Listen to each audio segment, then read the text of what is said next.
Hey guys, I am back. We're switching gears. We're going back to lights.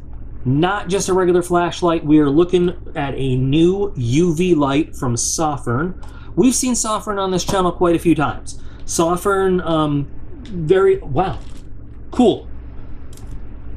I just found a 1776 drummer boy quarter sitting on the floor. Awesome. Sofirn has very often sent us stuff to look at. It is a Chinese brand, so I'm going to tell you guys that up front. Like it or not, that is what it is. But they have made some really good lights that we've seen on the channel. And they asked if I wanted to take a look at one of their new UV models. And I love UV lights for a number of reasons. And not everybody understands why a UV light is good for more than just looking for blood stains, bodily fluids, things like that. A good UV light has a lot of uses. We're going to talk about some of them, a lot of them, a handful of them, whatever. Maybe some that you might consider outside of the box a little bit, some things you may or may not have considered, but having a good UV light in your stable of lights, I consider to be pretty important. So let's take a look at this. This is the SF-16. This did, as I've said, this came from Sofirn. They offered it to me to look at with all of you. So there will be a link to Sofirn's website. So if you're interested, you can check it out. Not affiliate link or anything like that. Just they sent me the light. So I'm putting the link in the video description. So let's see. In the box, we've got the light itself. Pretty solid feeling light. Anodized aluminum. We've got instructions. We've got a lanyard. We've got a USB-C charging cable. The light has a little protective plasticky thing on it. So it looks like any standard kind of flashlight we have. You can charge it without having to take the battery out, which is nice. Wow, this is pretty secure too. You really have to want to get in there. So we've got waterproof there. I like external charging. Once you put this in this is secure. That is pretty good. Let's see. I'm curious to figure out what the IP rating.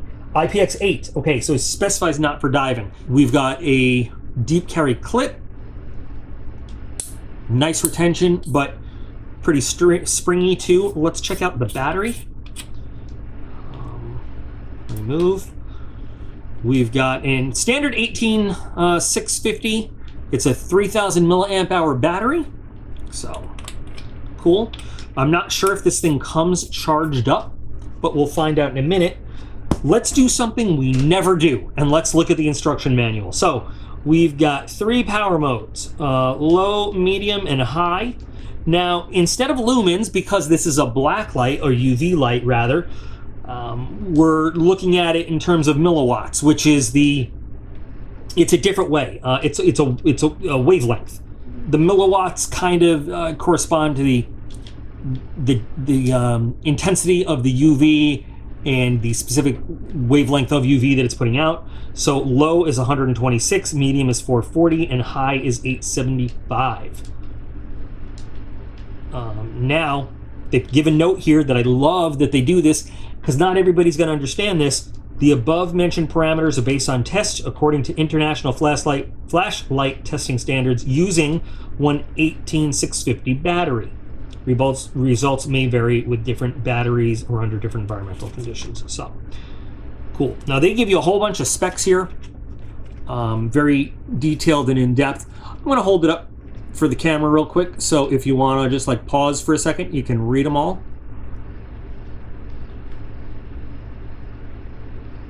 Okay, looks like we've got a power indicator. When it first turns on, it'll give us a 5-second light. Green constant is 75 to 100%. Green flashing is 50 to 75. Red constant on, 25 to 50. And red flashing is critical, 0 to 25%. Okay. We've got lighted charging indicator, red for charging, green for fully charged. on off, we click it and it will remember the last mode it was in, and then we have a single button operation, which is not my favorite, but we'll switch from low to medium high with this single tail cap button here. So let's see, do we have a charge in the battery at all? We do. Of course, it's going to be very hard to see right here. Oh, and so you know what I do like? I didn't even realize I was switching the power level right now.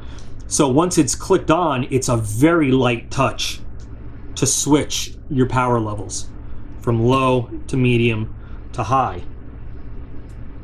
Very light touch, which is nice because I thought you were going to have to like really go for it. Disadvantage is you might accidentally, no, actually, okay, I take it back, because just a little, tap on the back doesn't do it. You have to actually use a little bit of force to do that. As you can see, we've got our flashing green indicator there telling us what our power level is, and it flashes for us every time we change the setting to let us know where we're at. Trying to get a little view of the light in the camera. Hopefully we don't kill the camera doing that. So what are UV lights good for? And why would you want one in an EDC lineup, a survival lineup, anything like that? We're going to turn the lights off and we're going to look at this more in depth. So yes, you can be part of a CSI team looking for bodily fluids at a crime scene, but a UV light is good for a few other things, a lot of other things. I'm going to cover a few of them, but so number one, I've always said this in the shop. We have this gray concrete floor, and when you drop a screw, a bolt, a piece on the floor, if it has a nice contrasting color, that's one thing. Drop it under a work desk, use a regular flashlight to look for it, great. When you drop gray or natural metal things, that bright white light can sometimes blind it out. You can't find it. And so I'm in the habit of using a UV light, or I haven't been to the shop in quite a while, but using a UV light because of the way that the UV hits metal objects. It's so much more apparent and easier to find those things. So I always had a little Olight UV light on my little work keychain because where's that quarter? That would be a great. The way that UV reflects off of a metal object, this isn't showing it right here, but on a gray background, really does give you a nice contrast. Number two, and let me illustrate this with a fluorescent bottle of paint. These are just fluorescent model paints. They're nothing special, but fluorescent dyes and paints, well, surprise, they fluoresce under UV light. Now, they have specific kinds of dyes that you can get when working with things like your firearms, knives, any kind of machinery. Why is that important, and what does that have to do with UV light? So you can use that fluorescent specific dye to look for stress cracks, any kind of fractures, anything like that with your very expensive metal equipment. We have in the shop, sorry, it's all coming back to the shop, a destroyed an AR pistol that had a catastrophic failure. You can use, and this is what they do in industry to test things like aircraft compressor blades and stuff. They will dip those very important parts in a fluorescent dye, and then they will use a UV light because that dye will settle into any stress fractures, cracks, or anything in the metal, and will show up as the rest of the dye. Just, they wipe it clean, the rest of the part. This applies for firearms or any other kind of high-end machinery that needs integrity to work. So having a UV light lets you do some really good inspection on things that might operate in high-intensity, high-pressure situations, like, say, a receiver for a firearm. After so much use, after so much age, it's never a bad idea to just do a UV inspection to make sure you're not developing any stress fractures in that metal or anything else. And a light like this is perfect because it's lightweight, you can carry it around, and it does, with its various settings, you can go from kind of a, you know, depending on your environment you're working in, a low, medium, and very bright view to make sure that you're not kind of flashing out anything you want to see with a high power, but still giving yourself plenty to look at.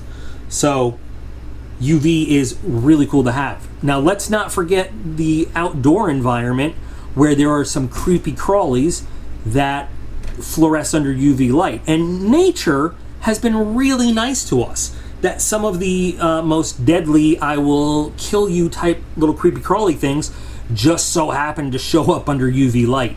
It's really weird like that. So the scorpions that are likely to kill you, for example, and I can't remember the names right now, the non-deadly ones are the black ones that don't show up under UV light. The ones with deadly toxin, with deadly poison, are the lightish yellow, almost translucent looking ones that do show up under UV light. It's kind of cool that works, and there's more than one creepy crawly creature that works like that. So having a UV light in your survival kit, in your outdoor kit, in your whatever kit, really does pay off in terms of keeping you alive out in the bush, in the field, in the whatever. Checking your sleeping bag, checking your boots, even just checking the corners of tents or before you go trekking through places, day or night, just looking around. On another note, and this is something that people might not think about, but I do, a lot of you guys know, build models and do some of that stuff. UV resin is a great tool for doing on-the-spot repairs. So it is considered a hobby device, right? And you can people make jewelry, people make they make molds, they make little things. When you build models, you can use it to make all sorts of stuff. But UV resin is a great on-the-spot repair tool because it is all the strength of resin, but without having to let it sit and cure, it hardens almost instantly under UV light. This, in a repair kit, in a tool kit, and a UV light, is, I cannot tell you how many uses I found for UV resin. Now, it might not be a great survival tool. It could be useful.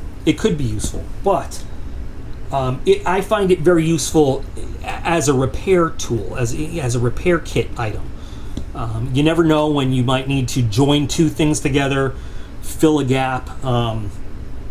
It's very good for filling cracks in glass to like windshields and everything to prevent it from spreading. So I'm going to give you a little demonstration of UV resin just right here, right now. Let me find something that I can just put the resin on. So this is just a bottle of model stuff too as well. This is one brand. I use it because you get a lot of it for a little bit of money. Bought it on Amazon.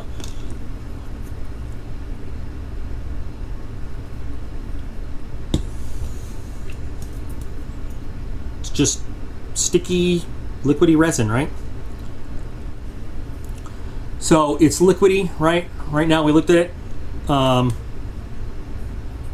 I'm just gonna hit this I'm gonna hold it for about 30 seconds right here. I'm not gonna make you sit 30 seconds. I'm gonna jump ahead 30 seconds. 30 seconds later,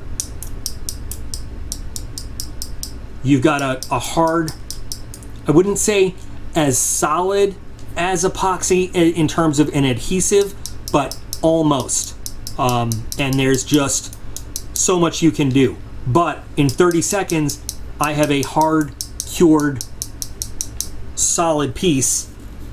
And you do the math on what you could do with this. If you have a rip in two pieces of nylon, you could, just like as if you were doing, say, what is it? The way that they put together glass fiber stuff. You could take those two pieces of nylon, put UV resin between it, just kind of press them together a little bit, hit it with your UV light, and those two pieces of nylon are pretty much stuck together, short of major force pulling them apart. You know, as an example of in the field repairs. Your boot's falling apart. You know, you could put it back together with this. There's a lot you could do in the field with UV resin, as well as you know, around the house repairs, as well as workshop repairs. It's a great tool to have, and having a good solid UV light is, you know, key to making it work. This guy with its multiple settings in one, and it's rare actually to find. I haven't seen a whole lot of UV lights that give you 3 separate settings. Usually it's just on or off, you know, so you can kind of control the amount of UV that you've got going on. I think this is actually a pretty good kind of light to have, and I will definitely be using this and working it into my rotation for gear. Now, as it's been on, some UV lights tend to get pretty hot as they go. This one has gotten a little warm. It hasn't gotten real hot, which is cool. And I've had it on high a lot of the time. So, yeah. Feel a little heat coming off it, not a whole lot. So anyway, I just wanted to do the whole, you know, review on this thing. 1 or 2 things on it that I would change, that I'm not thrilled with, like the single switch. You guys know I'm more of a fan of like dual switches, like on off and then a separate mode switch. But this one works okay, you know, it's not bad. Weight is good though. Functionality is good. I like the fact that it is kind of rugged for the field or the house, whatever you want. Comes with a nice strong battery. And Sofirn, from all the lights I've had, they've always held up. They're pretty good. So if you guys have more questions about like UV lights, we don't talk a lot about UV lights on this channel. I've shown some, I've talked about them some, but a good solid UV light is definitely something that you should keep in your kit, that you should have on hand for a number of reasons. So if you want to talk more about UV lights and things that you can use them for, let me know. We'll do more about them. We'll talk more about them. I like this one so far. Of course, this is a first impression, first unboxing and review. You know, I'm going to have to use it a little bit more and maybe do a follow-up, but so far I really like what I see from this one. And I'll be using this for, like I said, for a number of things. And if there's anything significant that you guys need to know, we'll follow up. You'll definitely see me using this on my other channel, Air Force Builder, doing models and stuff, because it did cure this UV resin really fast and really well. So, what are your thoughts? Who routinely carries around a UV light, and what do you think of this one? I like it because a lot of times they make UV lights just look, they how do I say it? This one just has the same styling as a standard tactical kind of light, and I like the features on it. So anyway, give me your thoughts on it. Let me know what you think of UV lights, what you guys use them for, some things that maybe I didn't touch on that you think are important to talk about. You can check the link out from Sofirn if you're interested in seeing this. They got a lot of different stuff too. Thanks for spending a little bit more time with me, because it's really important. I value the quality time we spend together. Remember that you guys are absolutely awesome, and I appreciate every single one of you, and I'll be back again real soon.